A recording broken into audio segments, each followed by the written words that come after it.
Les géants parisiens sont sur le point de nommer Luis Enrique après le départ de Galtier, mais le processus pour en arriver là a été risible.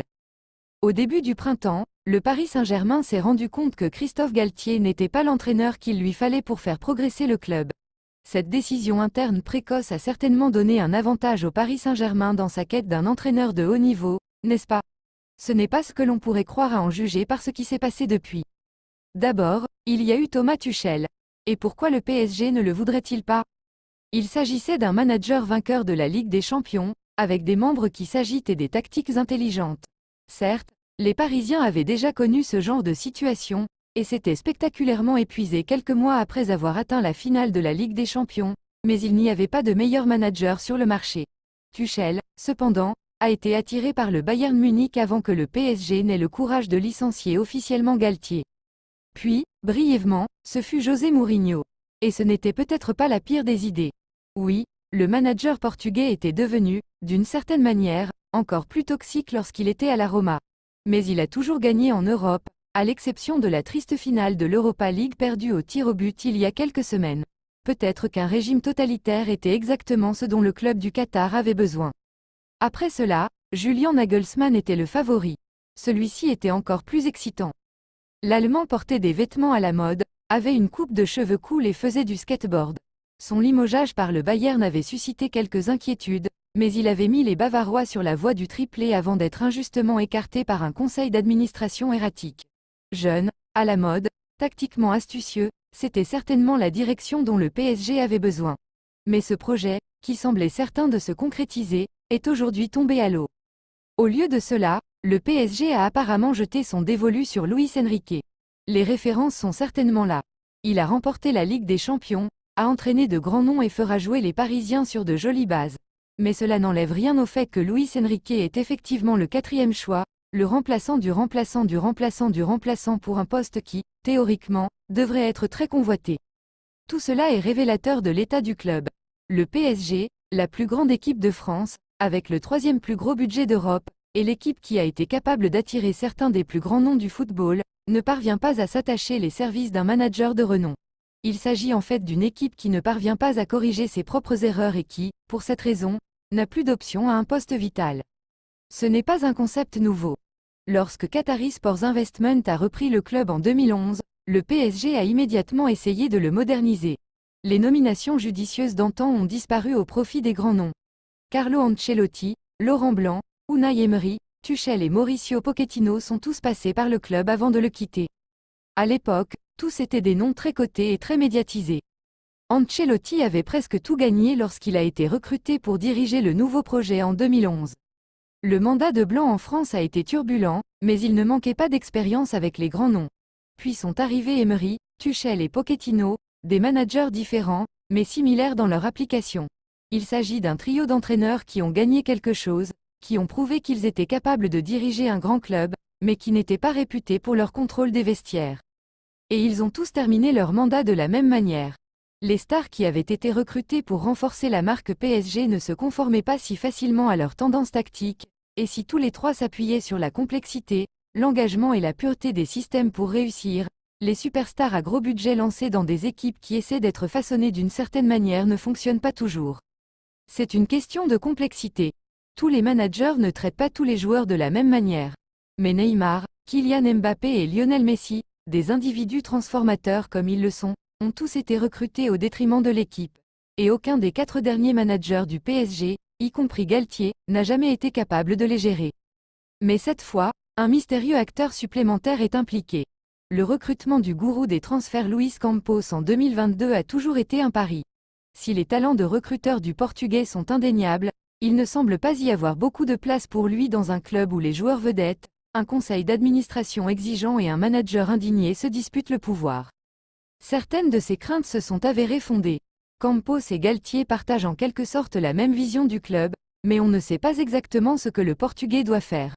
Le PSG n'avait techniquement pas de directeur du football après le départ de Leonardo, mais Campos ne s'est jamais vu confier le poste de manière permanente, préférant être employé avec le titre incertain de conseiller du football. S'il était censé remplacer le directeur sportif, il l'a fait en entretenant une relation exceptionnellement étroite avec l'équipe. Campos était présent à tous les matchs, depuis les tribunes et souvent sur le terrain après la fin du match. Parfois, il attendait Galtier au bord du tunnel, comme un parent en colère qui attend de réprimander un enfant qui s'est mal comporté. Il y eut aussi des moments de tension entre lui et les joueurs. Campos aurait critiqué les Parisiens à la mi-temps d'une lourde défaite contre Monaco en Ligue 1. Il a également demandé à plusieurs reprises à Mbappé d'améliorer ses performances, tandis que Galtier s'est contenté d'encenser son attaquant vedette. Tout cela pourrait être très difficile à comprendre pour un nouveau manager. Il est rare que les entraîneurs et le conseil d'administration travaillent en parfaite harmonie, mais le prochain manager du PSG arrivera dans un club où le pouvoir a déjà été divisé. Il s'agit en fait d'un système voué à l'échec. Campos a continué à exercer son influence, en étant actif sur le marché des transferts sans avoir de manager en place. Jusqu'à présent, ces recrutements ont été intéressants et aux antipodes de la stratégie habituelle du PSG. Manuel Ugarte est un milieu de terrain central qui ne vendra pas beaucoup de maillots. Marco Asensio a été trouvé gratuitement dans la corbeille après que le Real Madrid a refusé de lui offrir un nouveau contrat. Lee Kang-in est pratiquement inconnu en dehors de l'Espagne et de la Corée du Sud, mais il a été un milieu offensif dynamique pour Majorque la saison dernière, jouant un rôle de premier plan dans l'une des réussites les plus impressionnantes de la Liga. Bernardo Silva, s'il est effectivement le prochain, serait également une bonne affaire, même si Manchester City demandera sans doute une forte somme pour ses services. Pris isolément, il s'agit donc d'une série de recrutements intelligents qui devraient apporter de la profondeur ou de la qualité immédiate dans des secteurs clés. Mais la façon dont ils s'intègrent n'est pas claire, et ne le sera probablement pas tant qu'un nouveau manager n'aura pas été nommé. Le problème, c'est que Campos n'est pas nécessairement en train de constituer une équipe pour un entraîneur spécifique. Ugarte semble être un joueur très Mourinho. Asensio et Lee, en théorie, sont parfaits pour Nagelsmann. Luis Enrique, en revanche, ne semble pas être l'entraîneur idéal pour aucun des nouveaux venus et, dans tous les cas, il semble peu probable que le manager ait eu son mot à dire sur la manière dont les quelques 100 millions d'euros ont été dépensés. Il s'agit d'un concept commun, dans une certaine mesure. Les entraîneurs héritent toujours d'équipes composées de joueurs qu'ils aiment ou n'aiment pas, et le nouvel entraîneur, quel qu'il soit, voudra inévitablement se débarrasser de quelques noms que Campos considère comme importants. Mais Campos semble vouloir recruter pendant tout un été sans employer de manager pour superviser l'équipe. Il est difficile d'imaginer qu'un entraîneur expérimenté puisse accepter ce scénario, ou le mettre en œuvre selon la vision de l'homme qui fait les achats. Le problème Mbappé met parmi toutes les arrivées, le véritable point d'achoppement est le joueur qui pourrait encore partir. Mbappé a provoqué un certain chaos autour du PSG après avoir annoncé qu'il ne prolongerait pas son contrat au-delà de la fin de la saison prochaine. Il sait qu'en retour, le PSG sera probablement contraint de le vendre, le laisser partir gratuitement dans 12 mois serait un énorme gâchis financier. Et ce sera probablement la première question que se poseront tous les candidats au poste de président du PSG. Où sera Mbappé l'année prochaine ? S'appuyer sur Asensio et s'appuyer sur Mbappé sont, après tout, deux situations managériales très différentes. Il y a fort à parier que le PSG sera contraint de vendre, malgré les vœux à peine voilés et les assurances données par Mbappé au cours des dernières semaines. Le Real Madrid l'achètera probablement et ajoutera à ce qui est déjà le meilleur noyau de jeunes en Europe. Le PSG devrait donc faire appel à un manager pour superviser la reconstruction de l'équipe. Si les attentes à Paris sont d'atteindre la finale de la Ligue des Champions, un Neymar blessé, un Marquinhos vieillissant et un Vitinha irrégulier ne sont pas les éléments nécessaires pour y parvenir. Le problème, c'est que la gestion du PSG est souvent une proposition à court terme. Galtier n'a tenu qu'1 an. Pochettino en a fait 2. Blanc ressemble davantage à Arsène Wenger à Arsenal pour avoir été au club pendant 3 ans. Il y a lieu de s'interroger sur la patience de Campos, du conseil d'administration et des supporters. Des clubs comme le PSG n'acceptent pas de se remettre à zéro, surtout lorsqu'ils ont passé des années à accumuler des noms prestigieux. Et Luis Enrique, comment lui, le 4e choix, apporte-t-il quelque chose de nouveau au projet du PSG ? Il y a beaucoup de choses à apprécier. Il a déjà eu l'occasion de côtoyer des superstars, en entraînant Messi, Neymar et Luis Suarez à Barcelone, où ils ont connu le succès. Il a notamment réussi à équilibrer cette équipe et a eu le courage de ne pas trop s'accrocher au principe du tiki-taka de Pep Guardiola, le dernier entraîneur à avoir remporté un triplé en Catalogne. Il sait également gérer les jeunes joueurs, comme en témoigne la confiance qu'il a accordée à Gavi et Pedri pour l'Espagne. Luis Enrique a donné des rôles de premier plan à ces 2 joueurs lors de 2 tournois et a veillé à ce qu'ils puissent donner le meilleur d'eux-mêmes en équipe nationale. l'Espagnol a peut-être aussi le mérite d'avoir mené la Rora jusqu'aux demi-finales de l'Euro 2020 sans attaquant reconnu et sans Eric Garcia comme défenseur central de prédilection.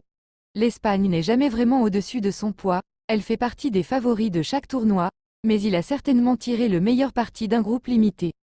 Et c'est peut-être cette version de Luis Enrique que Campos veut. L'équipe d'Espagne qu'il a dirigée pendant 2 ans n'avait pas nécessairement de grandes stars ou de grands accent aigu GOS. Il s'agissait plutôt d'une équipe maladroite et imparfaite, qui a terminé exactement là où une équipe maladroite et imparfaite devrait le faire. Répondre aux attentes pourrait suffire. Mais la gestion d'une équipe internationale et celle d'un club sont des concepts différents, et le travail du PSG s'est avéré encore plus inhabituel. Luis Enrique est certainement un entraîneur accompli, qui s'attaque à de nombreux domaines clés, mais au PSG, il accepterait un travail impossible, tout en sachant qu'il n'est pas un candidat de premier plan. Il y a fort à parier que les mêmes vieux problèmes de conflit, de lutte de pouvoir et de priorité donnée à la vente de kits reviendront sur le tapis. Et il est difficile de voir où s'arrête le cycle, quel que soit le manager.